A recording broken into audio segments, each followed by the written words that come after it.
There are moments that split your life into before and after.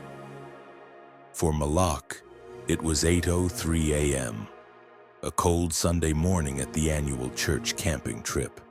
Still half asleep, he picked up a call from an unknown number. On the other end of the line, the voice of the woman he had loved, built with, sacrificed for. "I'm at the airport. I've moved all my things out. I'm flying back to Ghana and I'm not coming back." No warning, no goodbye, just betrayal, cold and clean. In that moment, something inside Malak broke, and something stronger began to take its place. He didn't know it then. But years later, he would see her again. In an airport, alone, different. And this time, it would be him walking away without a second glance. This is the story of how betrayal tried to break a man, but only sharpened him for the greatness he was destined for. Before we dive into this powerful story, hit the like button. Drop a comment if you've ever had to rebuild yourself after betrayal, and subscribe for more real stories that move your soul. Now, let's start at the beginning of how Malak gave everything to build a future, only to find himself rebuilding a life alone. Business was thriving, their dreams were unfolding, and so the husband and wife took what would become their final trip to Ghana together, though the husband had no idea it would be their last. While there, they met with many of her family's powerful connections, business leaders, health officials, community figures, setting the groundwork to expand their growing medical practice internationally. They smiled, they shook hands, they toasted to the future. Together, they were preparing to build an empire, but only one of them was truly committed to that vision. Unbeknownst to the husband, even as he dreamed of partnership and legacy, his wife was laying the foundations for betrayal. The plot had already begun. Over the next 5 months, the life he thought he was building would be carefully, surgically dismantled from within. When they returned home to Arizona, the change was immediate. The marriage, once filled with laughter and passion, began to rot from the inside. Arguments sprang up for no reason. Petty grievances turned into heated nights of silence. Their intimacy evaporated. Touch became mechanical, if it happened at all. Desire was replaced by duty, affection replaced by distance. What once was vibrant had now become a chore, and the man who had poured everything into their future was left wondering what invisible force had stolen the woman he once knew. They were supposed to be building something historic. That was the dream. That was the promise. Brick by brick, life by life, together. Their brand, their future, their empire was supposed to stretch across continents, built on the sacrifice they had both endured, built on love, or so he thought. In the bedroom, the connection was gone. Not slow, not gradual, gone. Intimacy became a transaction. Affection became obligation. The woman he once chased around the house with laughter now treated their moments of closeness like clocking in for a shift at a job she hated. And the worst part? He didn't even know why. There was no betrayal he could point to. No major argument he could rewind back to. Just a creeping coldness, a slow emotional suffocation. A distance that no amount of patience, kindness, or conversations could bridge. The months leading up to October became a slow death. They were supposed to return to Ghana before the church camping trip, secure her medical license overseas, take the next step toward global expansion. It should have been a victory lap. Instead, Malak could feel it in his bones. If they boarded that plane together, he would lose her forever. There were moments, small but sharp, that told him. The way she would light up texting someone else but grow dull when he spoke. The way her eyes would glaze over when he mapped out future plans. The way she stopped talking about us and started saying I. He wasn't paranoid, he was watching something die right in front of him, and he couldn't save it. So he made the hard call. He told her no. We're not going back to Ghana right now. We need to fix us first. Not as a punishment, not as a control tactic, out of love, out of desperation. But to her it was betrayal. At least once a month after that, she would casually bring it up. So, about Ghana, testing him, pushing, and every time Malak stayed rooted in the uncomfortable truth. We fix us first. But she wasn't trying to fix anything. She was already halfway out the door. When she couldn't convince him, she escalated. She brought in her father, a man with power, a man with pride, a man not used to being told no. The judge called Malak personally, pleaded with him, tried to use reason, then guilt, then pressure. She's a grown woman. She knows what she's doing. Malak was calm, respectful, but immovable. You're right. She is a grown woman, and if she leaves this house to go back to Ghana, she can't come back to my house. It wasn't a threat. It was a line in the sand. Because by now, in his spirit, Malak knew. If she left, she wasn't coming back the same. If she left, he wouldn't have a wife anymore. 3 weeks before the camping trip, the house felt colder than winter.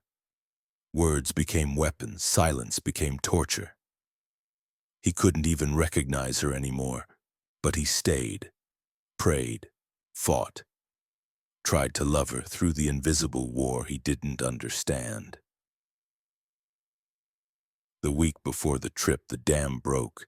Another argument, another night of shattered peace.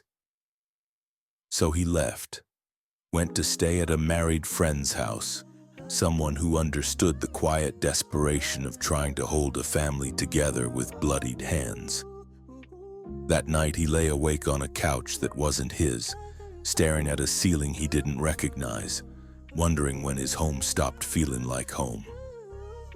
The next morning she called, her voice soft, shaky, false. She said she was at the doctor, massive headaches, needed to rest, had a follow-up appointment scheduled for Monday, the day after the trip started. And even though something deep inside him stirred in warning, he ignored it. He went home, checked on her, still angry, still hurt, but disciplined enough to put his pain on hold to be a husband. She assured him, I'll catch a ride to the camping grounds with one of the sisters.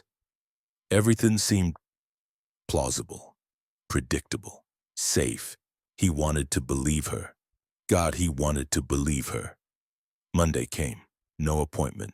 Rescheduled to Wednesday, she said. Wednesday came. Another conflict, she said. Friday came. Still no appointment, still no answers, still no wife. And by Friday night, Malak sat alone at the campfire, staring into the flames, feeling a loneliness he couldn't put into words. Something was wrong. He just didn't know how wrong. Then Sunday morning, 8:03 a.m., the phone buzzed, an unknown number. He picked up, still half asleep. Her voice pierced him before the words even fully registered. I'm at Chicago O'Hare.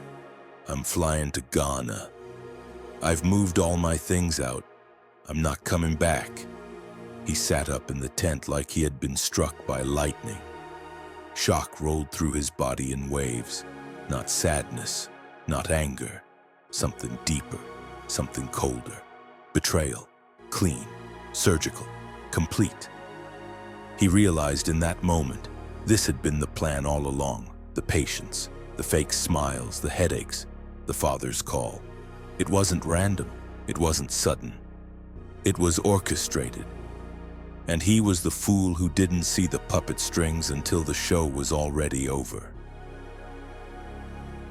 Still half-dressed, heart in pieces, Malak wandered to the campfire where his brothers sat. He told them. They listened. Some were shocked, some weren't. They offered comfort, words of wisdom, jokes to lighten the crushing atmosphere, but none of it mattered, because behind Malak's forced smile, behind his steady voice, they saw the truth.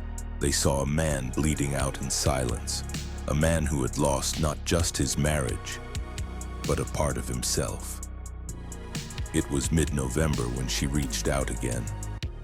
A Tuesday afternoon, the kind of gray, heavy day that made everything feel heavier than it already was.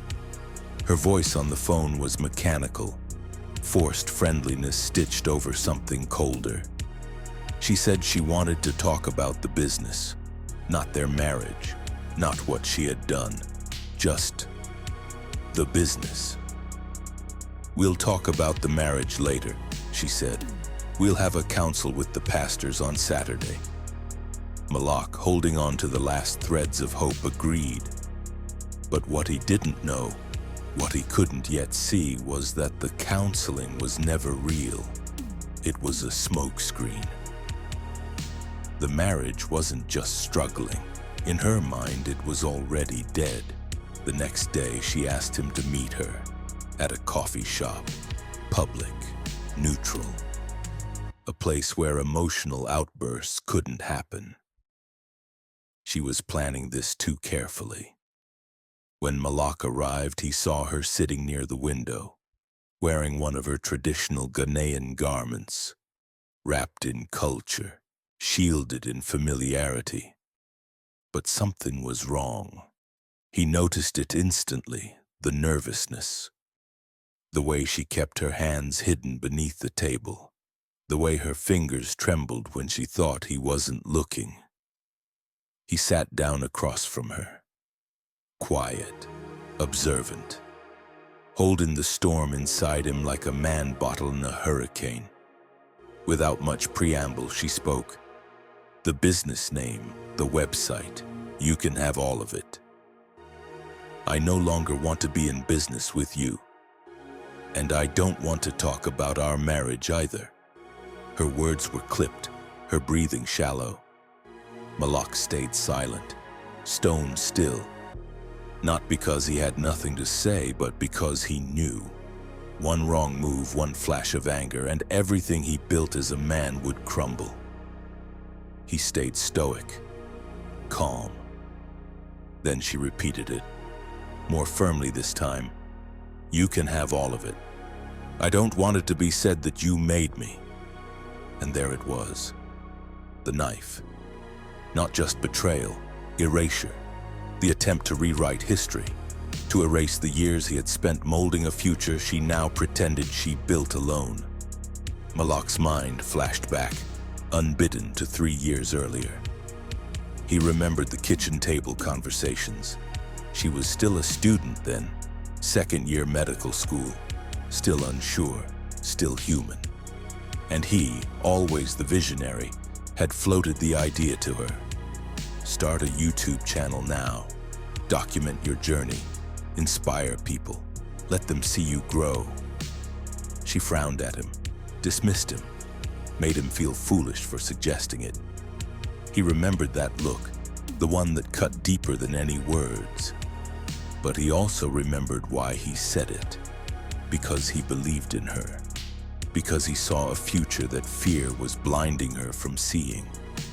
She didn't believe in herself, but he did. He had over 16 years of marketing experience under his belt. He had made other people millions with his ideas. But when it came to the woman he loved, the woman he sacrificed for, he couldn't get through. Not with reason, not with love, not with loyalty. Because pride is deaf to the voice of wisdom. Because fear, when left unchecked, mutates into resentment. Still sitting at the coffee shop, still listening to her rewrite history in real time, Malak stayed silent. He thought back to the plan they had made years earlier, before the world and money and status clouded the dream. It was supposed to be simple. She would bring the medicine, he would bring the marketing. Together they would change lives. It sounded perfect, until reality set in. During her third year of medical school, he saw it happening. Her colleagues, the ones who had dreamed of being healers, were graduating into debt, fear, and Uber jobs. Because naturopathic medicine didn't guarantee success. Because insurance didn't cover most of it. Because building a private practice was a brutal uphill climb, and only the bold survived it. Fear gripped her like a vice, and instead of leaning into the man who had a blueprint for survival, she leaned away, blaming him, resenting him, for a future she was too scared to chase without guarantees. But Malak, he wasn't afraid of the unknown. He was a builder, a strategist, a survivor. He had lived without safety nets his whole life. That's why he had been planning, why he had been saving, why he had pushed her to brand herself early, before the diploma, before the title. Because he knew the world wasn't waiting for her credentials, it was waiting for her presence. But she never understood that. Or maybe she did. And she hated that it came from him. Now sitting across from her at the coffee shop, hearing her say, "I don't want it to be said that you made me," he realized she wasn't just leaving the marriage. She was trying to take the story with her. She was trying to erase him from her rise. And yet, he didn't flinch. He didn't raise his voice. He didn't beg for credit. He just watched her, watched the hands trembling under the table, watched the eyes dart away when he held her gaze too long, watched the woman he had once dreamed of growing old with become a stranger he barely recognized. And when she asked, "Do you have anything to say?" he smiled, not out of joy, not out of forgiveness, but out of the quiet, resolute grief of a man who had already buried the woman sitting in front of him. No. He stood up, calm, silent, immovable, and without looking back, without giving her the satisfaction of seeing his heart break again, Malak walked out of the coffee shop and into the beginning of his resurrection. But what she didn't know is that her plan to erase him was just the start. And what's coming next will change everything. 2 years before her graduation, Malak knew it was time to make a move. Not just any move. A move that could change everything. A move that could finally show his wife and himself that they could build a future beyond struggle, beyond survival. For months he planned meticulously, researching, saving, mapping every detail. Because this wasn't just a vacation. This was his war against the past. This was a mission to show her and to prove to himself that he could build something beautiful that lasted. He waited patiently for her next long break from school. And when the day finally came, he simply said, "Pack a bag. We're out of here for the next 10 days. She stood there, confused, reluctant, second-guessing, as if trusting him was asking too much. "Where are we going?" she asked, suspicion lacing her voice. "Babe, just trust me," he said softly, calmly. A plea wrapped in casual words, but carrying the weight of a lifetime of broken trust. Trust didn't come easily to her, especially not in an Americanized man like Malak. Not a man raised by a single mother, an auntie, and a grandmother. Not a man who had no blueprint for leadership, no visible lineage of strong male protectors. She grew up surrounded by examples, fathers, uncles, big brothers, men who led decisively, men who protected and provided without excuse, men she measured Malak against, often without realizing it. Every time he stumbled, every decision she didn't agree with, she made a silent strike against him in her mind, a mental tally sheet of his shortcomings, forgetting, or maybe not understanding at all, how hard he was fighting to break the generational curses he was born into. "Make sure you grab your passport," he said, summoning the Uber. This wasn't just a weekend getaway. This was something bigger. The ride to the airport was heavy, silent. She stared out the window, avoiding his glances, trying to hide her unease. But he could feel it. He could always feel it. The anxiety, the fear, the quiet calculations ticking in her mind. The look she gave him in the Uber was a look Malak had seen before, a look he had come to know all too well. It was the same look she gave him during one of the lowest points of their marriage, when they were forced to move into a run-down extended-stay hotel. It wasn't entirely his fault. Back then, they had been living in a house with his father and brothers. The landlord promised repairs, promised to fix the leaks, the wiring, the infestation problems. But after months of broken promises, Malak's family decided enough was enough. They withheld rent payments, trying to force the landlord's hand. It backfired. The landlord took them to court for breach of contract. They lost, and just like that, they had to scatter. No backup plan, no safety net. Malak and his wife, only a year into their marriage, found themselves living in a dingy extended-stay hotel. The kind where roaches crawled along the walls at night. The kind where you kept your shoes on inside the room. The kind where every flicker of a shadow made you feel like you were sinking deeper into the mud. She never forgot it. Neither did he. It wasn't the roaches that broke something between them. It was the helplessness, the humiliation, the feeling that he couldn't shield her from life's blows, that when the walls fell, she was exposed to the dirt and decay just like he was. Even though the eviction wasn't from his negligence, he carried the guilt like a stone tied to his back. And from that moment on, he could see it in her eyes whenever the winds of instability blew. "You're not strong enough to protect me." That memory never really left. It rode silently in the Uber with them now, all the way to the airport as she stared out the window, trying not to look at him. He watched her now in the back seat of the Uber, anger simmering just below her surface, and a sadness took root in his chest. He knew she didn't trust him the way she trusted her father, her brothers.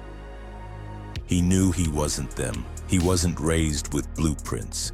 He was building from scratch, learning manhood by trial and fire. Still, he stayed silent, chose peace. Because he didn't bring her here to argue. He brought her here to heal. "You've been working so hard these last few years toward your medical degree," he finally said. "I just wanted to show you my appreciation. I wanted you to breathe for a while. I understand that. But where are we going?" She persisted, still looking out the window, still measuring, still doubting. "We're going to St. Lucia," he said, a small smile tugging at his mouth. She sighed deeply. "We don't have money for that." Her voice carried not anger but fear. "Yes, we do," he said simply. Because this time he had planned for everything. What she didn't know, what he didn't tell her, was that he had been saving for months. Over $30,000 quietly tucked away. And he had spent $17,000 on this trip. A reckless move for some, a deliberate healing move for him. Because years earlier, when he was just a boy stationed in Germany, he had learned the cruelest lesson about trust. At 17, he left home to join the army, running not toward glory but away from chaos, away from instability, away from broken promises.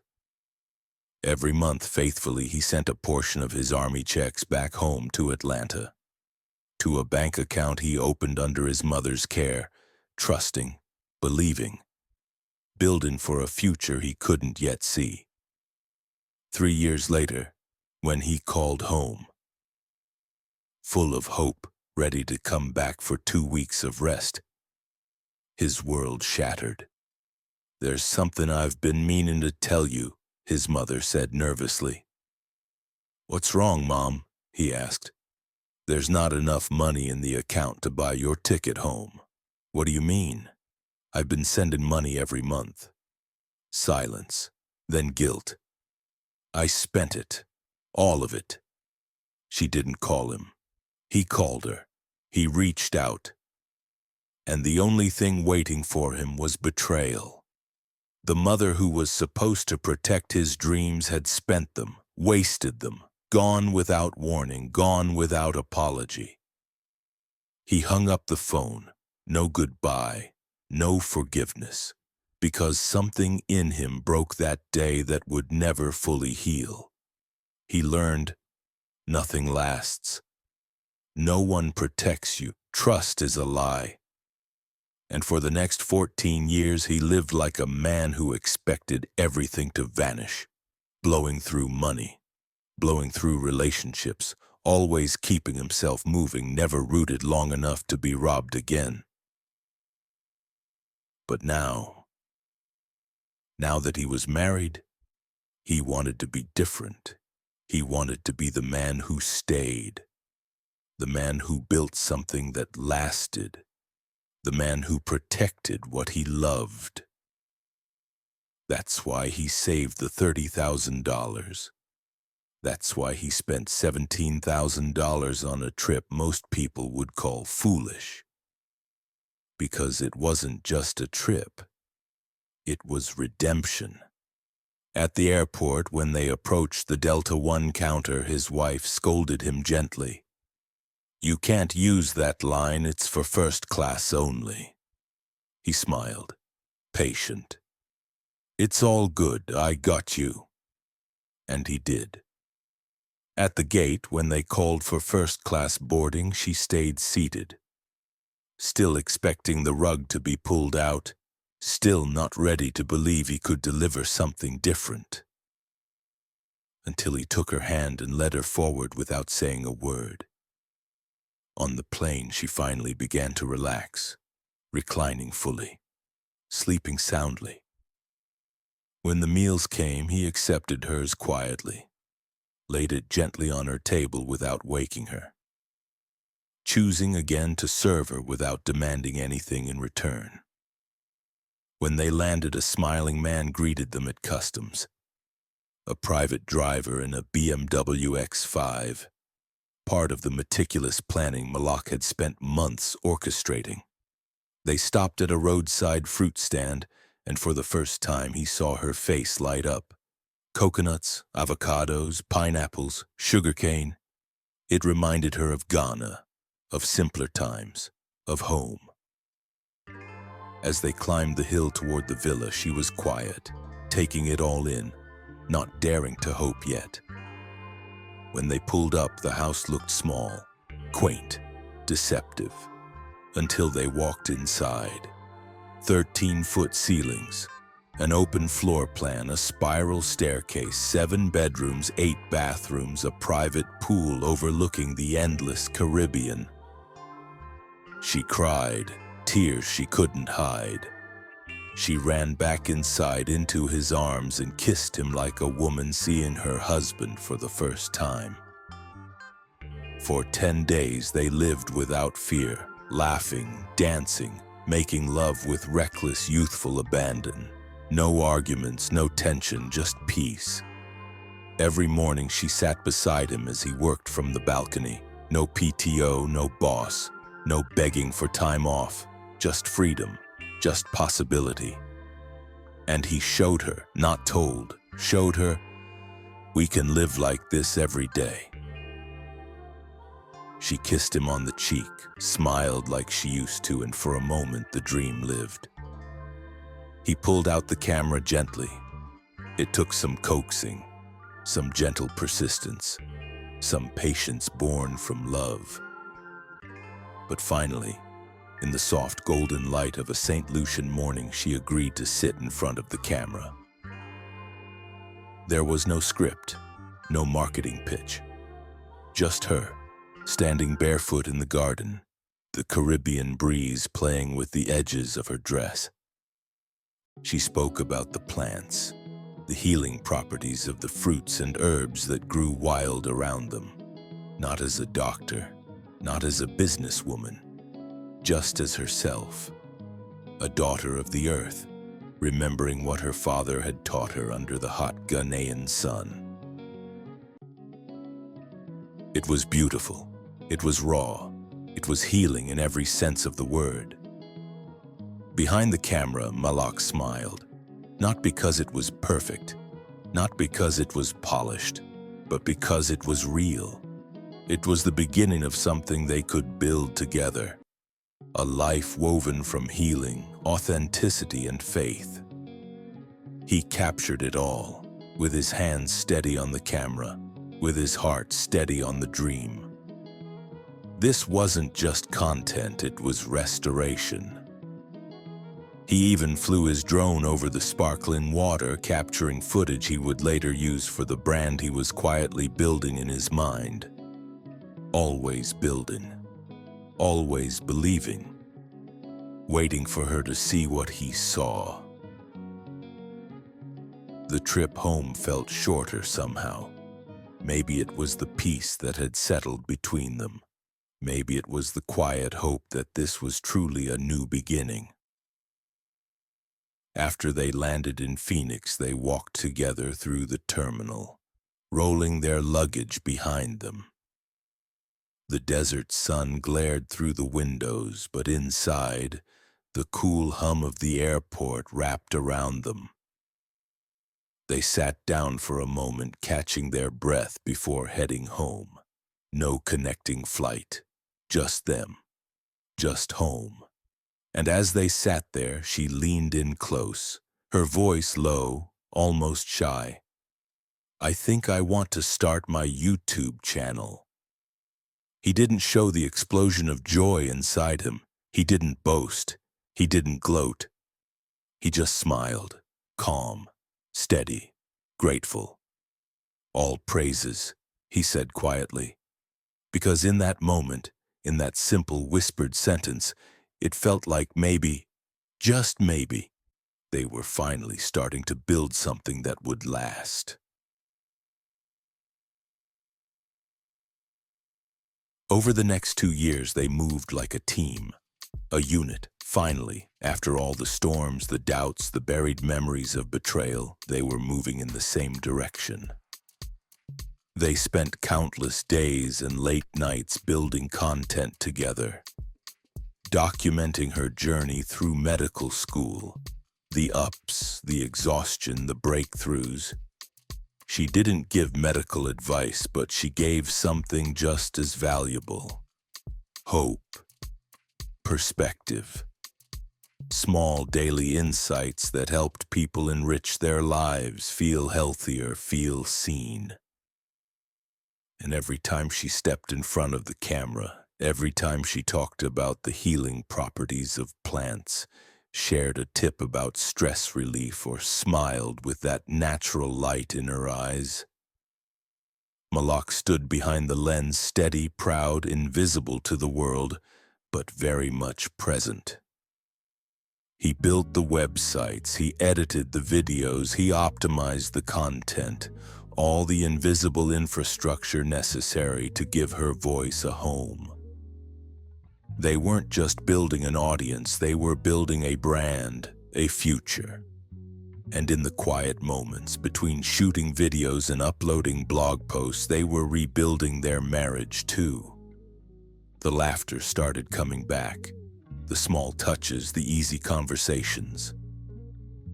To the outside world, they were becoming the power couple Malak had envisioned years earlier. Husband and wife, vision and execution, heart and strategy. Their online presence was growing. Emails started coming in, messages from people asking when she would open her practice. Patients already waiting in line before the doors were even ready.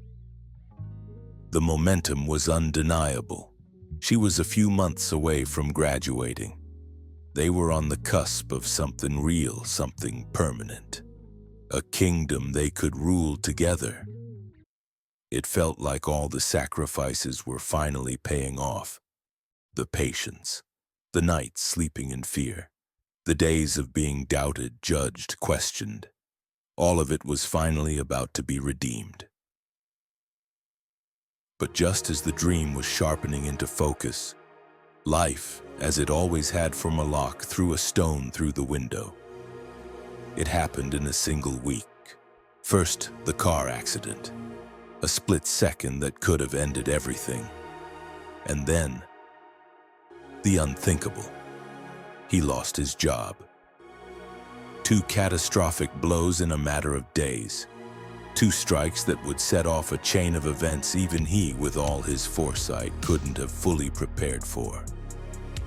He didn't know it yet, but the foundations he thought were now unshakable were about to be tested in ways he could have never imagined.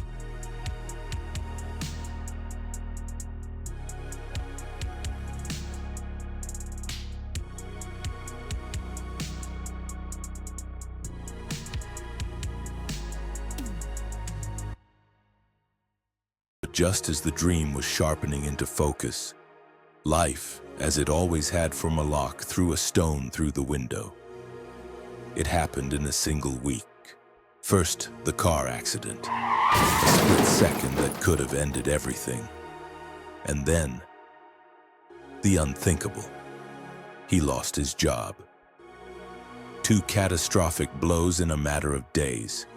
2 strikes that would set off a chain of events even he, with all his foresight, couldn't have fully prepared for.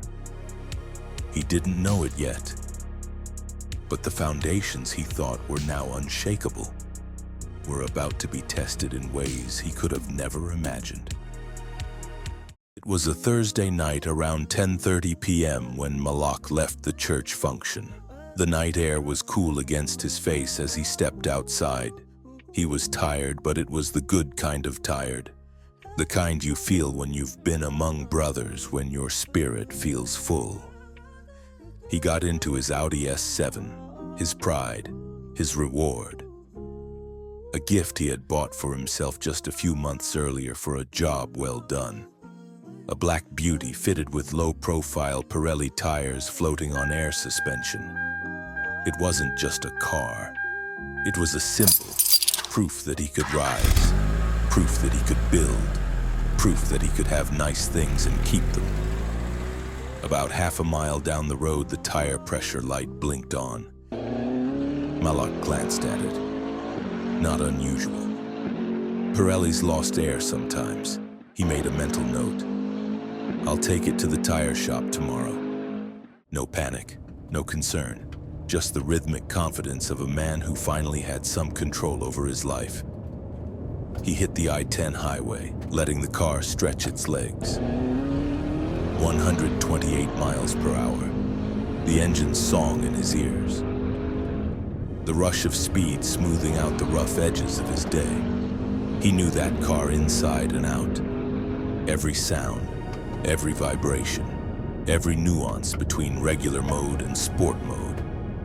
But then, something felt wrong. Subtle at first, a slight sway in the rear, barely noticeable, unless you knew the car the way he did. As he approached the sharp curve ahead, he heard it. A voice. Loud, urgent, like someone sitting right next to him screaming in his ear, "Don't go that way!" For a split second, he thought he was hallucinating, but the car's sway said otherwise. Instinct overrode logic. He trusted the voice.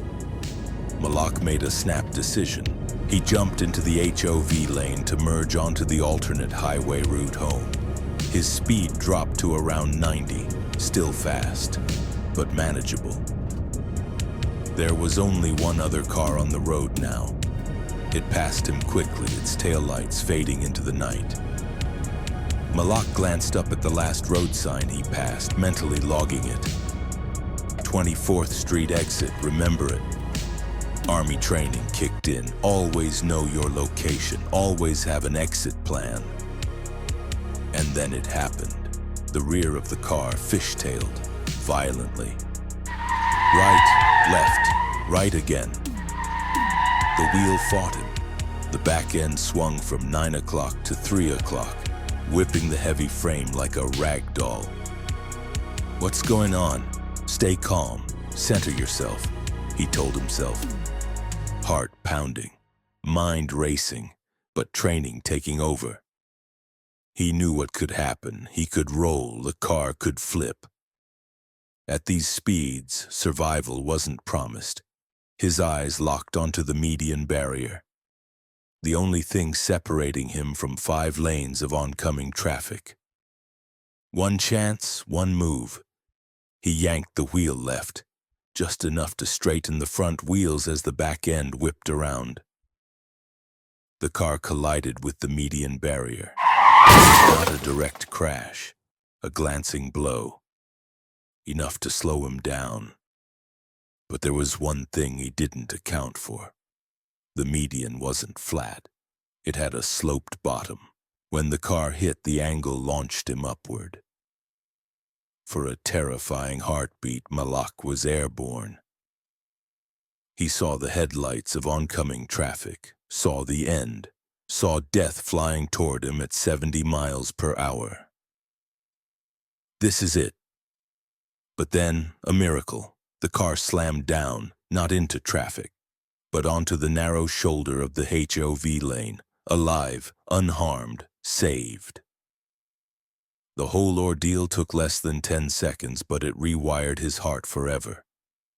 Still shaking but laser-focused, Malak's army discipline took over. He grabbed his phone. No dialing, no calling for help. Too risky at night on a dark highway. Instead, he fired off a telegram message to his brothers. Accident. Need help. 202 East, just past the 24th Street exit. HOV lane, simple, precise, actionable. He waited, watching for the double check marks on the app to confirm it was delivered.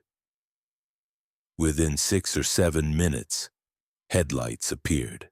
5 of his brothers pulled up. No questions, just presence, just action. They circled the car, assessing the damage. Rear passenger tire shredded down to the rim.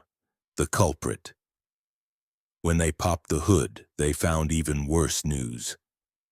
The left suspension shaft had snapped. It lodged itself deep into the engine block. The frame was compromised. The car was totaled. Gone. Another symbol of progress. Stripped away in an instant. But Malak didn't call his wife. Not yet. Not because he was hiding it, but because he didn't want to argue. Not here. Not now. Not in front of his brothers. They helped him tow the car to his mechanic shop. Silent solidarity. No lectures, no judgment. Just men who knew what it was to survive a crash and walk away without a scratch. Only when he was alone driving home did Malak finally call. "Why didn't you wake me up?" his wife asked groggily. There was no real anger in her voice, just confusion. "I walked away from that totaled car without a scratch," he said. "I was good. No need to get you worked up. Simple. Director. No room for drama." Friday came. He stayed home from work to process everything. His boss even texted, "No problem, work from home." He thought he had dodged the storm. He thought the worst was behind him. But he didn't know yet that Monday would bring a different kind of collision, one he couldn't steer away from, one that would change his life forever. Monday morning started off deceptively normal, the kind of morning that tricks you into believing everything is fine. Malak woke up early, got dressed, grabbed a light breakfast, logged into his mind the key numbers he had been tracking for weeks. Today was a big day. The company was in the middle of a major product launch, one that promised big commissions. Metrics were soaring. Sales goals were being obliterated. Everyone in the office was riding a high wave of success, and Malak had been a huge part of why. At 10 a.m. sharp, the weekly team meeting kicked off. Smiles, laughter, the kind of buzz that fills a room when everyone knows they're winning. But beneath it all, behind the congratulatory tones and corporate smiles, something sinister was waiting. A snake in the grass, biding its time. When the meeting wrapped, Malak was just starting to rise from his chair when he heard it. Sharp, accusatory. "What's this, Malak?" He turned toward the 85-inch screen on the conference room wall and froze. There he was, projected for the whole room to see. A video of himself giving marketing lessons from his personal business Facebook page. Confusion swept over him, not fear, just confusion. He kept his voice calm, measured. "What's the issue with it?" he asked. "This is me on my own time, at my home office." But his boss wasn't listening. His boss wasn't looking for an explanation. He was building a case. "What about this?" the boss barked, flipping to another screen. This time it showed Malak's personal website, marketing materials, financial claims. "What clients are you working with where you're making this type of money?" his boss demanded, voice rising. Malak paused, still confused, still composed, still trying to understand why this was even an issue. Then the accusation came like a slap in the face.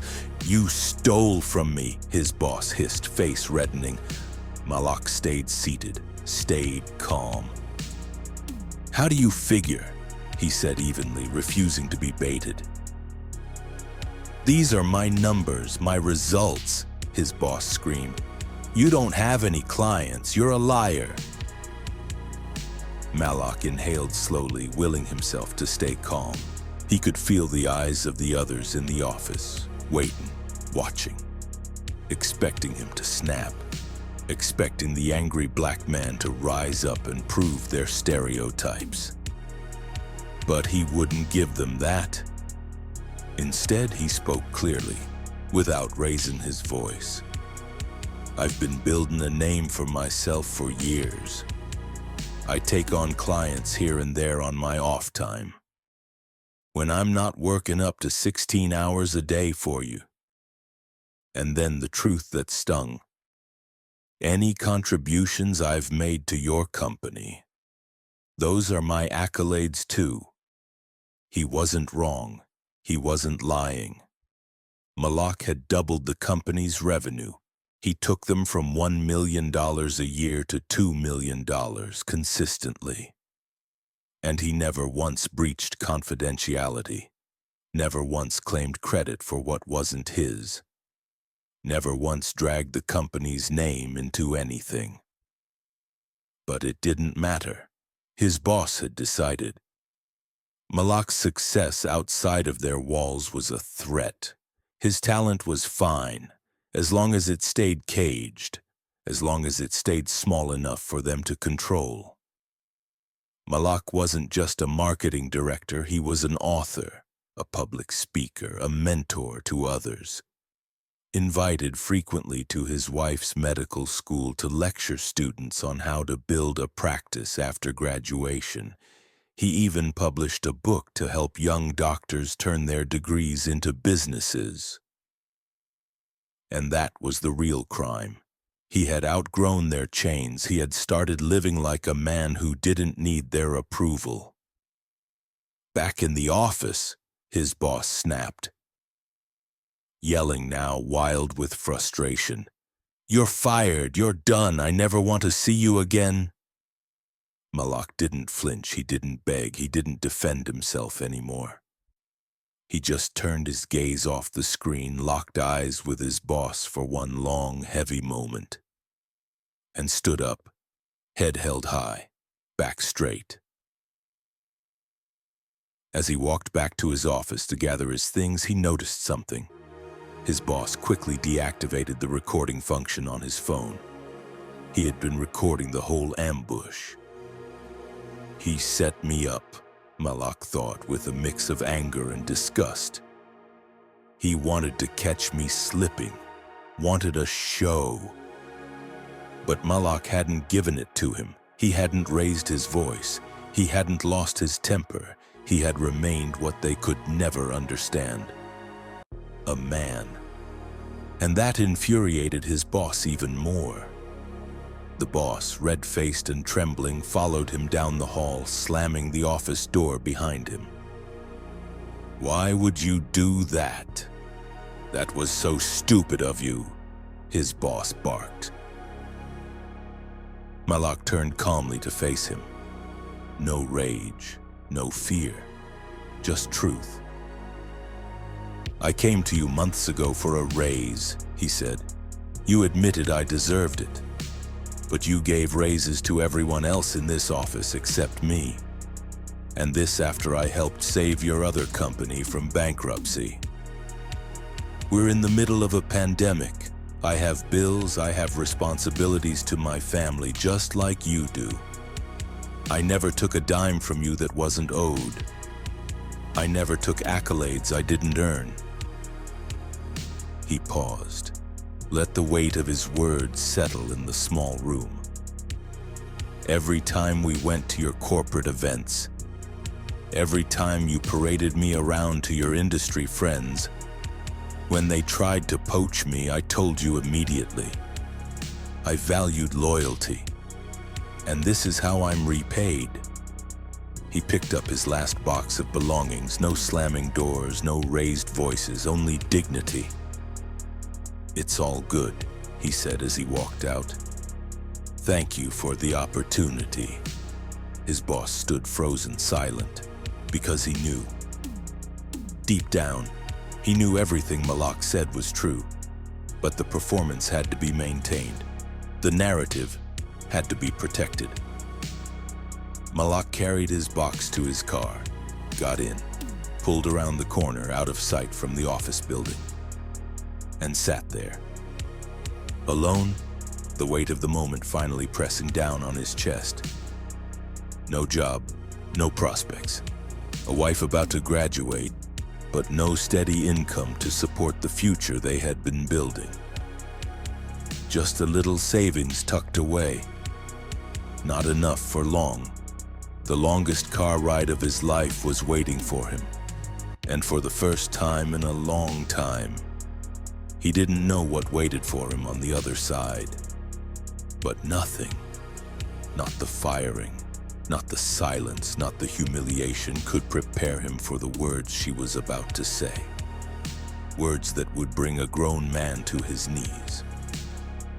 The betrayal wasn't done. It was just getting started. Part 4 is coming, and it hurts deeper than you're ready for. Malak took his time getting home that day. No rush, no reason to hurry back to a world that had just slammed a door in his face. It was only around 11 a.m.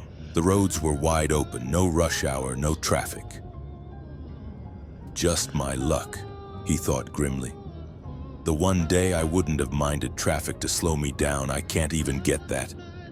He laughed, out loud, a short, dry bark of a laugh, not from humor, but from the bitter irony of it all. The laughter faded quickly. Reality punched its way back in. He gripped the steering wheel tighter as the knot in his stomach grew. That nervous, sinking feeling you get when you know you're walking into a hard truth. The same feeling he used to get as a boy when he knew a beating was coming, but still had to climb those porch steps and walk through the front door anyway. Malak was not a man who ran from storms. He faced them, even when every muscle in his body screamed to turn around. As he cruised east down the highway toward home, the weight of it all pressed against his chest. The expectations, the dreams, the sacrifices. His wife was graduating in just a month, and now, this. He pulled onto a side road, parked under the shade of a mesquite tree, and broke down. Tears blurred his vision. He prayed, out loud, begging God for strength, begging for mercy, begging not for an easy path, but simply for the courage to endure the one he was on. After a few minutes, he wiped his face, pulled himself together, and drove the rest of the way home. When he pulled into the driveway, he sat there for a long moment, the engine ticking as it cooled. He took a deep breath, summoned what little strength he had left, and went inside. His wife was sitting on the couch when he walked through the door. She smiled at him, the casual, warm smile of someone who thought today was just another Monday. But as he crossed the threshold, she saw it. The heaviness in his step, the shadow in his eyes, the way he couldn't quite lift his head. He sat down beside her on the couch, took her hands gently in his, looked her straight in the eyes, an intensity there that she had never seen before. "I got fired today," he said quietly. Her smile faltered. She sat up straighter. "What happened?" she asked, concern creeping into her voice. Malak explained, patiently, factually, without embellishment or anger. She listened, really listened. For the moment, her heart softened. She remembered the long nights, the early mornings, the exhaustion he carried for them both. She remembered how he had endured the passive-aggressive racism at his job, how they isolated him for not celebrating birthdays, for not attending Christmas parties. She remembered how they treated him like an outsider, and yet he still showed up, still worked, still produced results, because she was scared too. Still just a student, still without a business, no income, no safety net. But for that moment, they held each other up, until she said the one thing that shattered him harder than the firing itself. "Maybe you should call Ted back. Ask for your job back. Maybe now that you've both cooled off." The words hit him like a punch to the ribs. Call Ted? Beg? After everything? After the racism, the disrespect, the betrayal? He felt his stomach turn, his heart plummet. The woman who knew him better than anyone else, the woman who had seen his struggles, his loyalty, his sacrifices, had just suggested he crawl back to the man who humiliated him. It wasn't just about the job. It was about dignity. It was about manhood. It was about the silent promise he made to himself as a boy, that he would never again let someone own his soul. But he didn't show it. He didn't lash out. He simply stood up, quiet, controlled, and walked outside into the Arizona sun. Out there, under the open sky, he wrestled with the decision. Every part of him wanted to scream, to punch the air, to curse the world. But he swallowed it. For her, for their future, for the family they were trying to build. So he made the call. Ted picked up, smug, self-satisfied. Malak kept his voice steady. "I meant no disrespect, Ted," he said, "but I have to think about my family during this pandemic. Is there something we can work out?" Ted didn't even hesitate. "No, my hands are tied. The other employees don't want you back either. Translation: you're blackballed. You're finished here." Malak didn't beg, didn't argue. "Understood," he said simply, and hung up. Relief flooded him. The decision was made for him. There would be no going back, no chains, no begging. He went back inside, found his wife, told her the news without bitterness, without spite. "It's a no-go," he said. And then he disappeared upstairs into his home office. He didn't sleep in their bed that night. He slept on the small couch in his office, wrapped in silence, wrapped in solitude.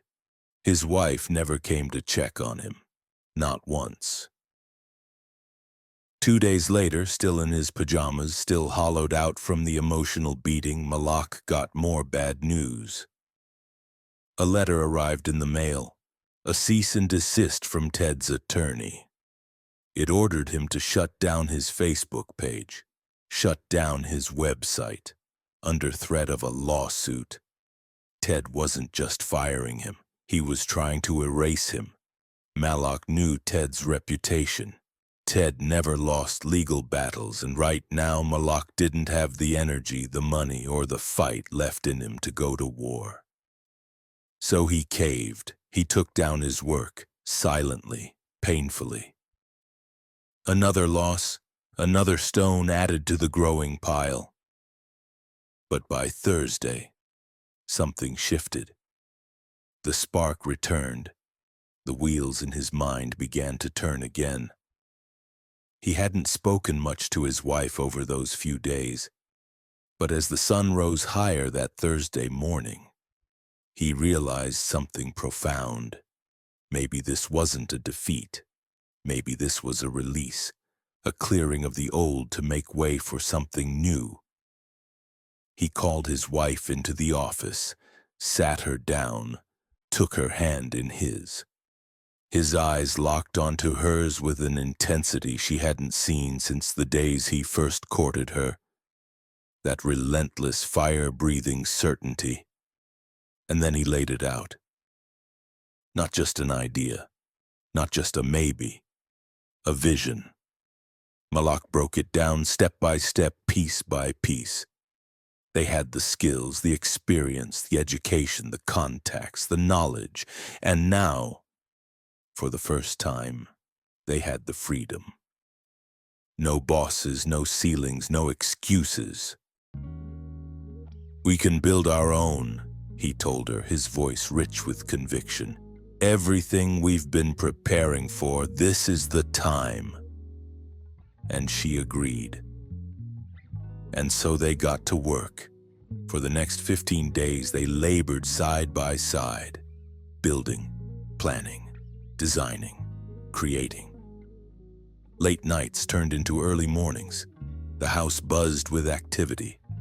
The tension that had haunted them for months was, for a brief moment, replaced by hope, by partnership. They launched an online-based naturopathic counseling business, bringing together her medical expertise and his unmatched marketing brilliance. And within the first 30 days, they cracked 5 figures. Malak had replaced his corporate income faster than he could have dreamed. And thanks to the settlement money from his totaled Audi, he covered their bills for several months in advance. No debt, no scraping by. They were good, for now. They were winning, together. But victory doesn't always bring unity. Sometimes it reveals fractures that had been hiding under the surface all along. It started subtle, tiny things. A cold glance here, a shorter tone there. And then one Monday morning, after a live show they had conducted together for their growing audience. The mask cracked. They were leaving the doctor's office where she had been seeing local patients. "I feel like you're pimping me out." Malak blinked. "Did he hear that right?" "What did you say?" he asked, careful to keep his voice neutral. "I feel like you're pimping me out," she repeated, her tone sharper now, doubling down. "Explain."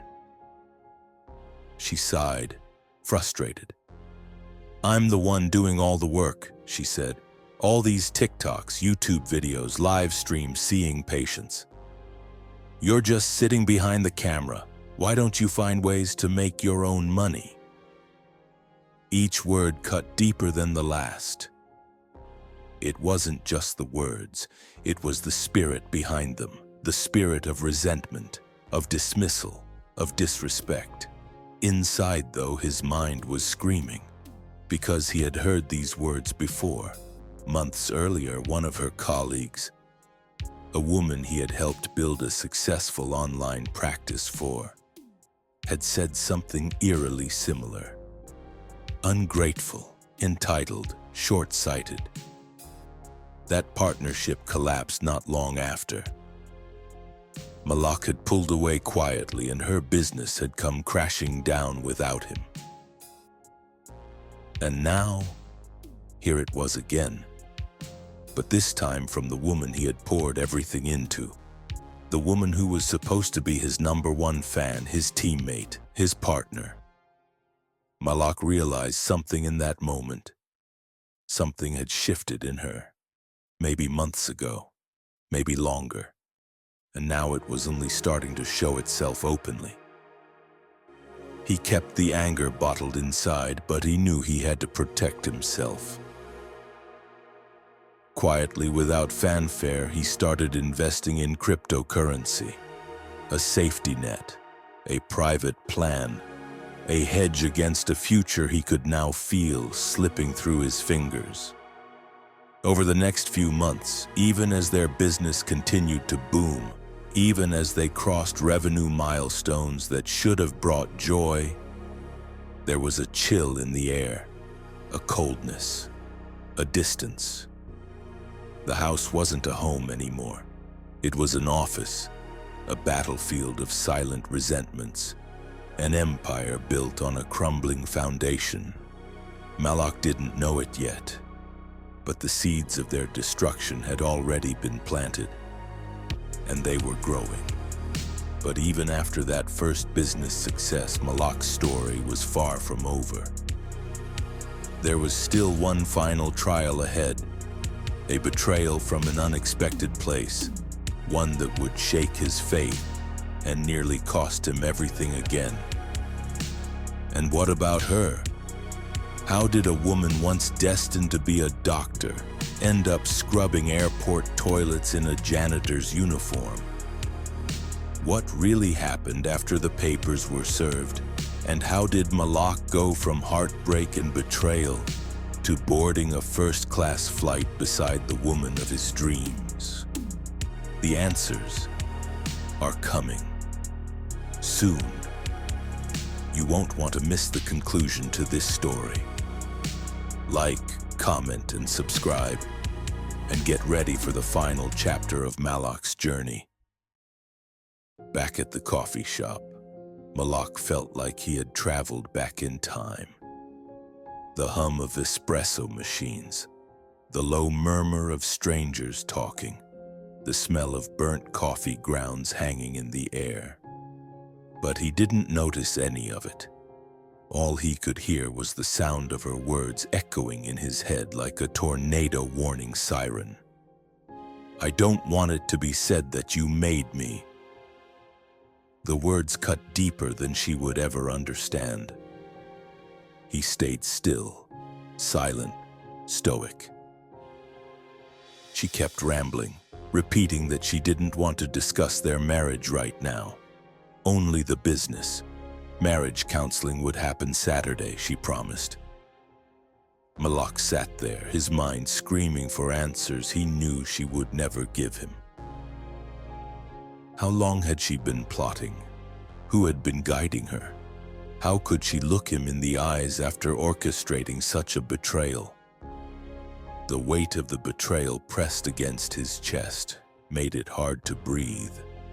But he held it in, tight, controlled.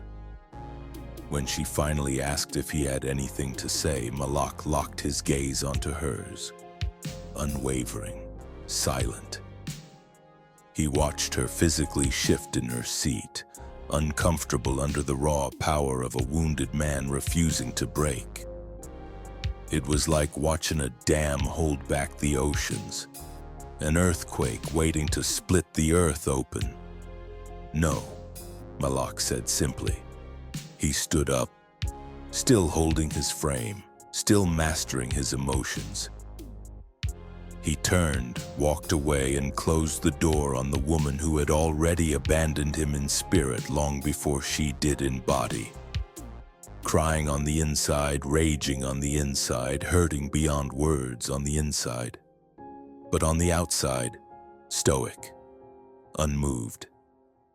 He slid behind the wheel of his car, drove away, pretending not to steal one final glance at her through his peripheral vision. "I'll have my say on Saturday," he told himself. "I'll have my day." But that day never came. Friday morning, Malak tried to carry on with life. He opened the blinds to let the Arizona sun pour in. He washed dishes, letting the water run hot over his hands. And he played "Smokin' Out the Window" by Silk Sonic on repeat, mourning what was already dead. He thought about everything he wanted: a family, a legacy, a wife who would grow old with him. But how could their marriage survive this? The truth was, it wouldn't. It couldn't.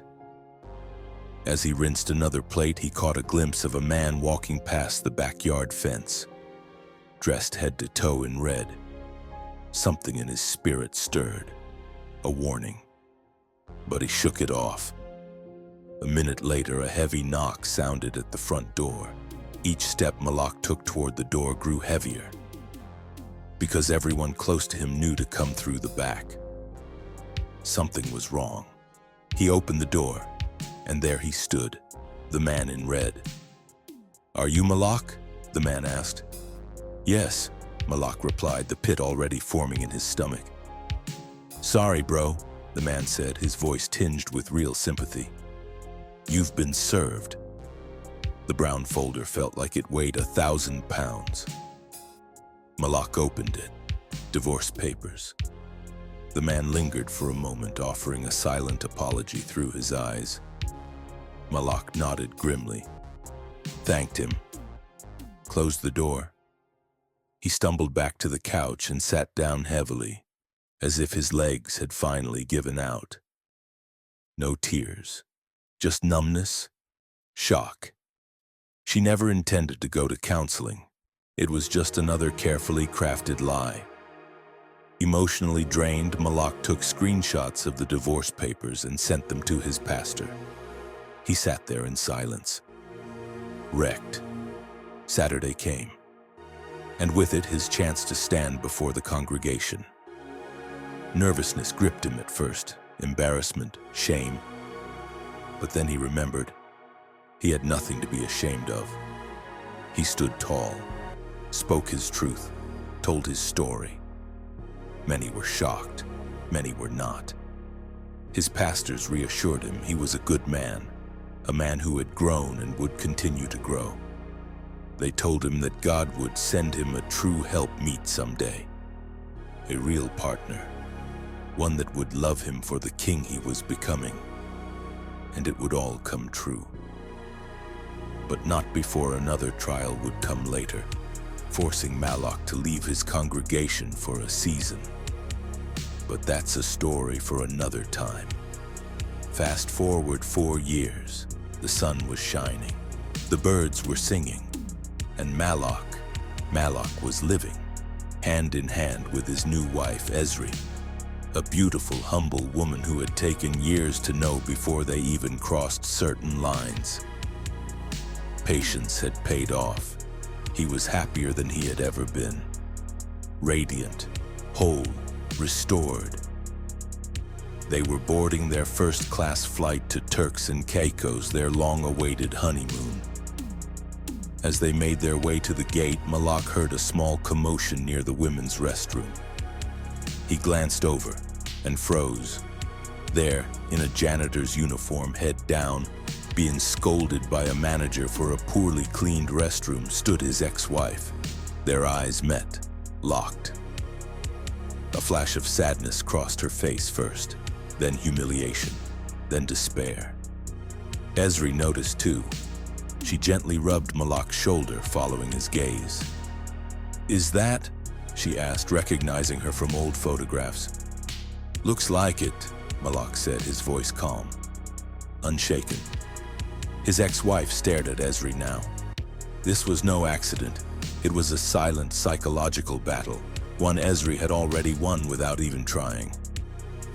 The ex-wife finally broke the stare, retreated into the bathroom, out of sight, out of pride, out of dignity.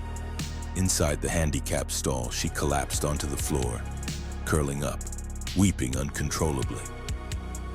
Malak and Esri boarded first class, hand in hand, a king and his queen, a story of redemption etched in every loving glance between them. At 12,000 feet, Malak sipped champagne. Esri smiled warmly at him, her eyes filled with admiration for her protector, her provider, her superhero. And somewhere down below, the woman who once betrayed him was scrubbing airport toilets. How did she fall so far? How did she go from doctor to doormat? That too is a story for another time. If you enjoyed this story and want to hear more about Malak's journey through life, give us a like, comment, and subscribe. And send this story to someone who needs to be reminded. You can fall, you can break, but you can rise again.